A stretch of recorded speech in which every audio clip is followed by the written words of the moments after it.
Welcome to the poem Earthen Pots by O.N.V. Kurup, Part 2.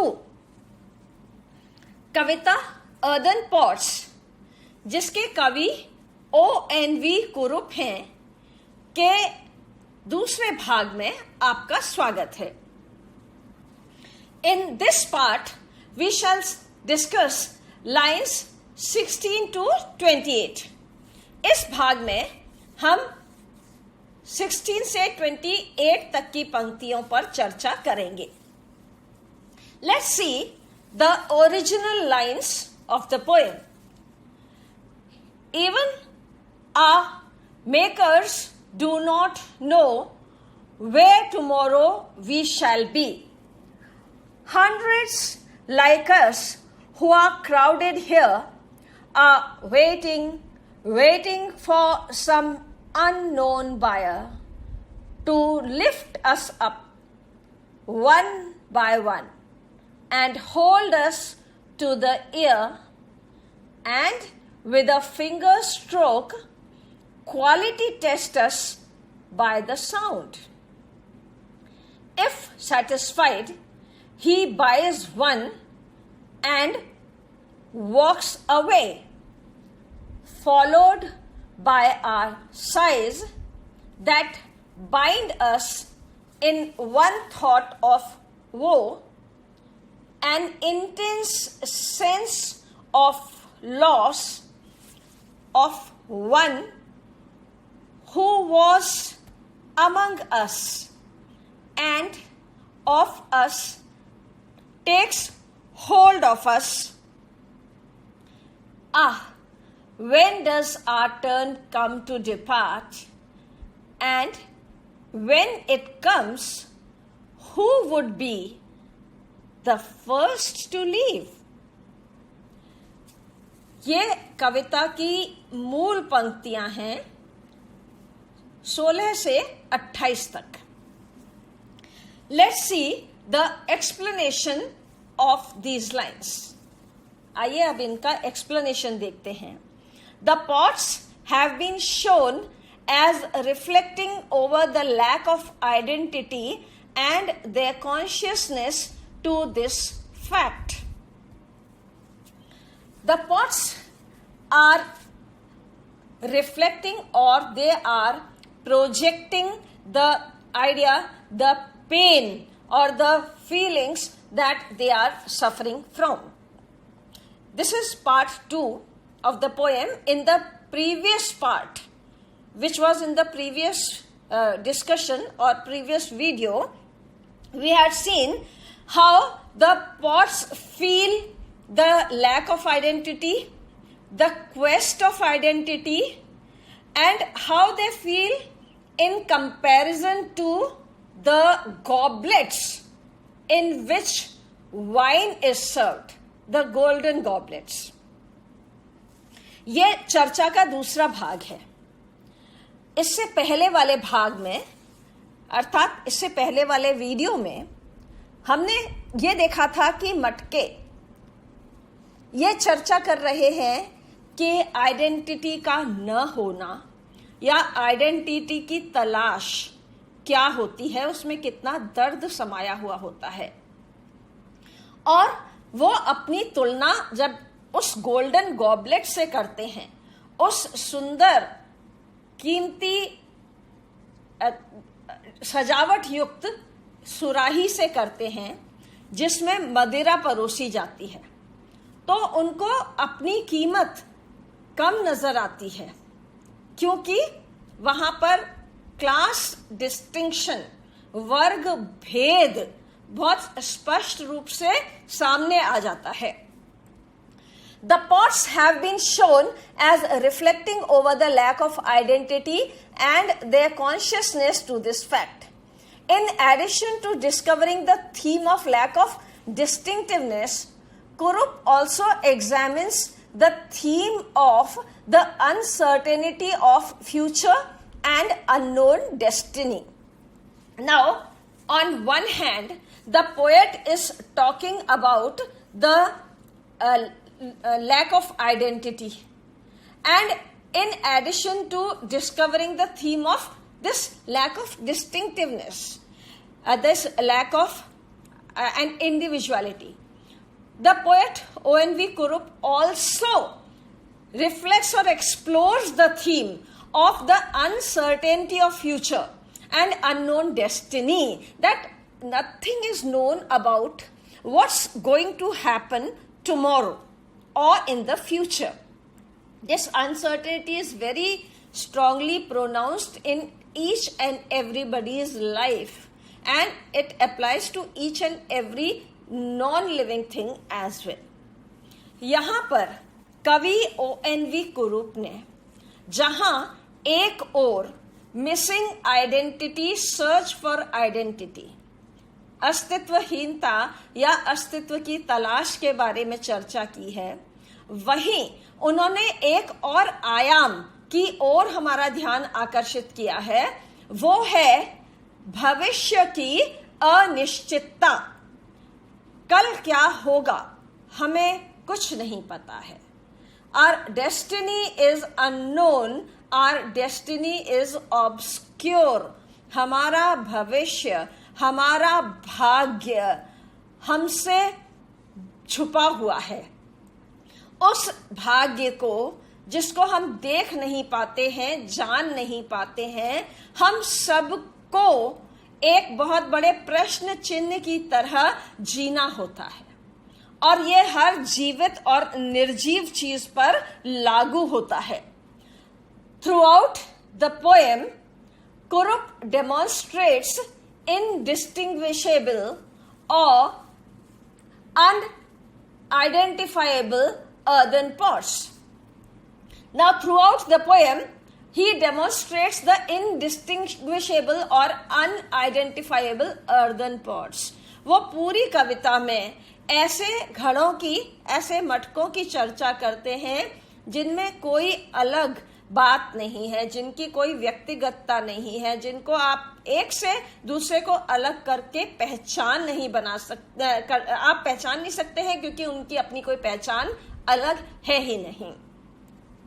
These pitiable pots are at the mercy of those buyers or customers who decide to buy them. Now, this is a pathetic situation that applies to all the people and especially the lower class people, that they are the mercy of some stronger or bigger agency. Here, the pots are at the mercy of the customer or the buyer.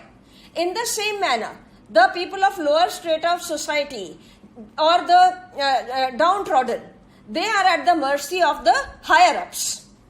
यहाँ मटकों के माध्यम से कवि ने यह दर्शाने का प्रयास किया है कि जिस तरह से मटके अपने खरीददार के रहमो करम पे हैं, उसकी दया पर हैं, उसकी कृपा पर आश्रित हैं कि वो इनको चुने और ले जाए, इसी तरह से हम मनुष्य भी, हम समाज में जीने वाले सामाजिक प्राणी भी अपने से ऊपर वाले या अपने से बेहतर या अपने से अधिक शक्तिशाली लोगों की कृपा पर आश्रित हो जाते हैं।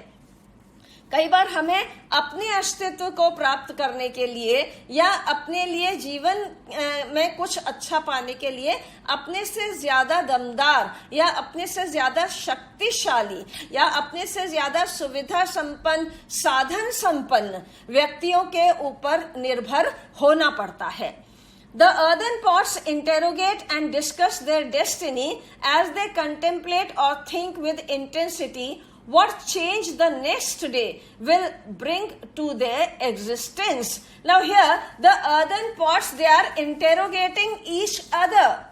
They are talking to each other. They are discussing amongst themselves.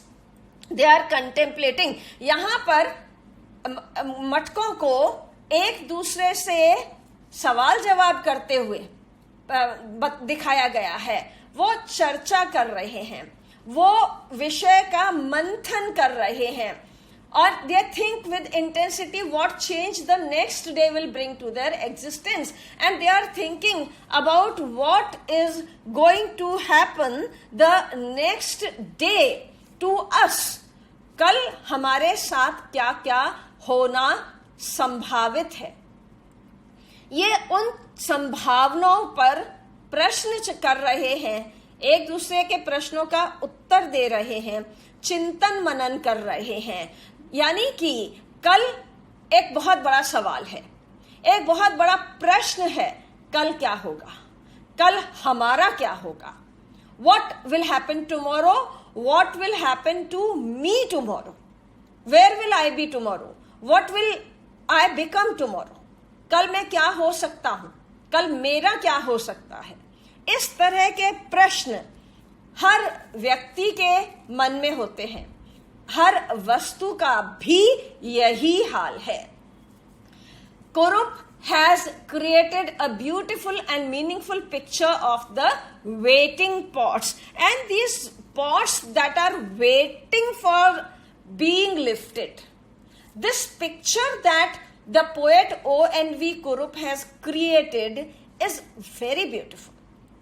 That this wait for something to happen, this expectation for something to happen, is something very important that everybody goes through, and here the even inanimate things are going through.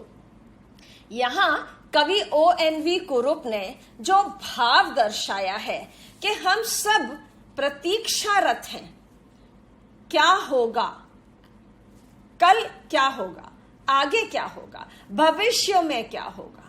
तो इस प्रतीक्षा के साथ जुड़े हुए हमारे भाव कवि O.N.V. कुरुप ने बहुत सुंदरता से मटकों के माध्यम से दर्शाए हैं।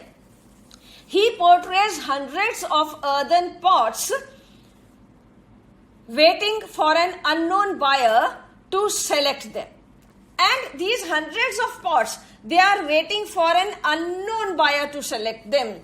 We all are in a state of waiting, in a state of we are all hanging in an uncertain situation. हम सब इन्हीं मटकों की तरह एक अनिश्चितता में लटके हुए हैं, हम त्रिशंकु बने हुए हैं, waiting for a buyer to select them. Just like the pots are waiting for a buyer to select them, in the same manner, we all are waiting for our destiny, for our future, to decide, to unveil the obscurity, to remove the curtains, to remove the blinds and bring the truth before us. कल हमें भी कोई चुन ले, या हमारा भाग्य हमें चुन ले, हमारा सौभाग्य हमें चुन ले, हमारा कुछ अच्छा हो जाए, कोई अच्छी घटना हो जाए, कुछ अच्छा उत्थान हो जाए, ये प्रतीक्षा हम सबको है, जैसी यहाँ पे मटकों को है। He mentions that even the makers do not know who will buy each pot, and even the makers do not know who will buy each pot. बनाने वाले को भी नहीं पता कि कौन सा मटका कौन खरीदेगा। In the same manner, the agency or the power that has made us does not know what's going to happen to us tomorrow, because destiny is obscure. हमारा भी भाग्य मटकों जैसा ही है, अनिश्चितता। जैसे मटका बनाने वाले को नहीं पता कि मटके को कौन खरीदेगा, हमें बनाने वाले को भी नहीं पता कि कल हमारा क्या होगा। क्यों? क्योंकि भाग्य को बंद रखा गया है, भविष्य को बंद करके रखा गया है। वो जब खुलता है उसके बाद पता चलता है कि क्या होगा। After an unknown buyer selects his desired earthen pot, he tests it by its sound and takes it away along with him. Now, in the case of the pots, when an unknown buyer comes and selects the pot, then he tests it by tapping the finger or the knuckle of the finger on the pot and identifying its sound, whether it is an undamaged, unbroken or absolutely fine piece. यहां पर एक buyer जब आता है, एक customer जब आता है, खरीदार जब आता है, वो एक मटके को चुनता है और उसके बाद अपनी उंगली के नकल, ये जो उंगलियों के जहां गांठें होती हैं, उनसे वो टैप करके देखता है।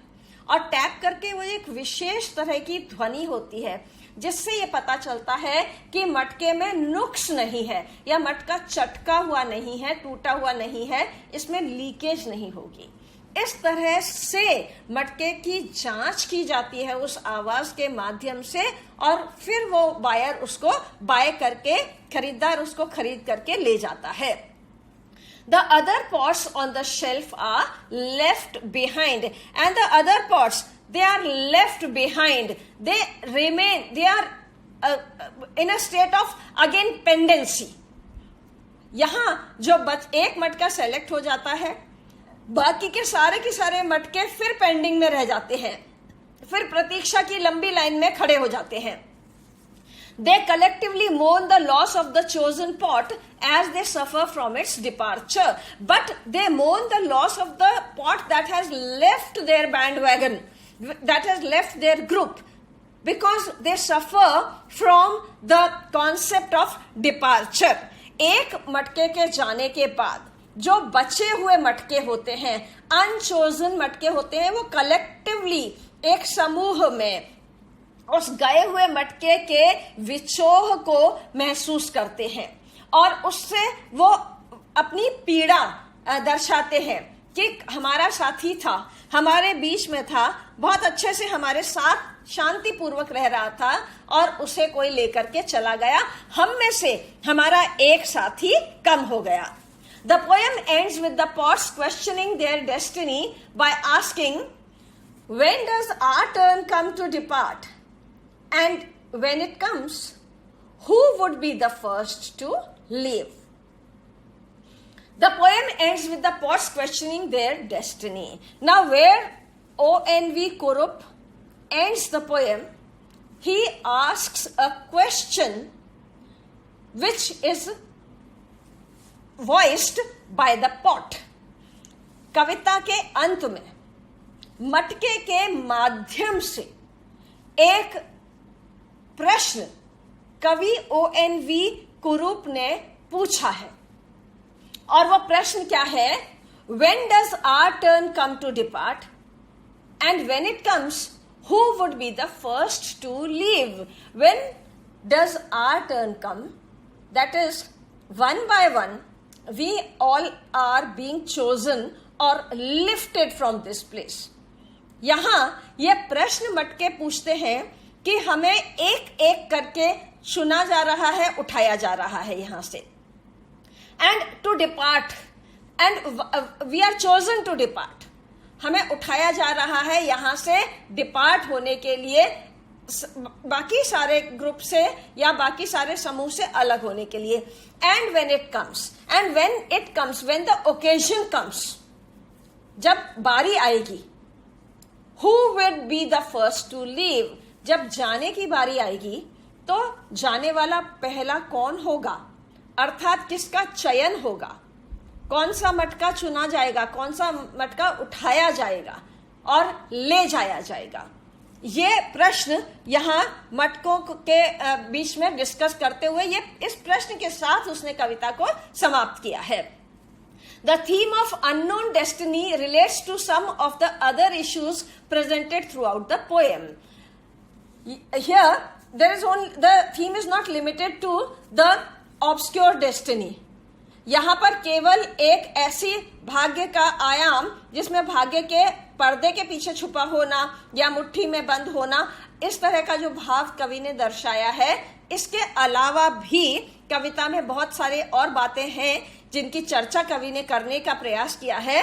The poets are not in control of their lives और existence. Then one of these important facts is that the poets are not in control of their life और एग्जिस्टेंस। पॉट्स का अपनी लाइफ पर, अपनी existence पर कोई control नहीं है। हम सब भी उन्हीं मटकों की तरह किसी और के कंट्रोल में है। हमारा हमारे ऊपर, हमारे जीवन के ऊपर, हमारे भाग्य के ऊपर कोई नियंत्रण नहीं है। They are at the mercy of the customers, unable to govern their own destiny. They are at the mercy of the customer and they are unable to govern their own destiny. In the same way, we human beings are also at the mercy of some unknown force, some unknown power, the power from above, and we are all governed by that power who makes or mars our destiny. जिस तरह से मटके एक unknown customer के हाथों के या उनके चयन के आश्रित हैं, उन पर निर्भर हैं, ठीक इसी प्रकार हम मनुष्य भी एक अननोन फोर्स के ऊपर निर्भर हैं और वो हमें हमारे भाग्य को कब खोले, कैसे निर्धारित करे, हम भी इसी प्रतीक्षा में, इसी अननोन सिचुएशन में जीते हैं. All they can do is to sit passively on the shelf and hope that they are selected by some buyer one fine day. All the best that the pots can do is sit and wait passively. यहाँ पर pots क्या कर सकते हैं? कुछ भी नहीं कर सकते हैं. वो पैसिवली, निष्क्रिय होकर के या बिल्कुल बिना किसी प्रयास के उन्हें बैठना ही होगा, केवल प्रतीक्षा करनी होगी. किसकी? For some buyer to come one fine day. That one fine day some buyer will come and take us away. किसी दिन कुछ ऐसा होगा कि कोई खरीदार आएगा और हमें खरीद करके ले जाएगा. This lack of control parallels the themes of subordination, worthlessness and lack of identity. This lack of control is very important thing that O.N.V. Kurup has pointed out. यहाँ कवि O.N.V. कुरूप ने जो बहुत आवश्यक बिंदु सामने रखा है वो ये है कि जिस तरह से इन मटकों के अंदर एक असहाय स्थिति दिखाई दे रही है, they are helpless, they are powerless. The same thing applies to us also, we human beings also, that like the pots, they are in a state of subordination. Some bigger master has to decide their destiny. जिस तरह से मटके अपने भाग्य के निर्धारण के लिए किसी ज्यादा पावरफुल, ज्यादा शक्तिशाली व्यक्ति पर निर्भर है, ठीक इसी तरह से हम भी अपने से अधिक शक्तिशाली या अपने से अधिक संपन्न व्यक्ति या अपने से अधिक साधन युक्त व्यक्ति के ऊपर निर्भर हैं. हम सबऑर्डिनेशन में, हम द्वितीय स्तर पे जीने वाली स्थिति में ही अपना जीवन जीते हैं. Worthlessness and lack of identity, and we are worthless और वी लैक आइडेंटिटी. हमारे जो कीमत है या हमारा मूल्य है वो कई बार हम बिल्कुल मूल्यहीनता की स्थिति में आ जाते हैं. हमारा अपना अस्तित्व नहीं होता है, हमारी कोई पहचान नहीं होती है. यही स्थिति मनुष्य मात्र की है. This evokes relevant questions in the minds of the readers, and that is why when we go through the poem, from the pots we come to the existence of human beings. We come to our own existence. What is my existence?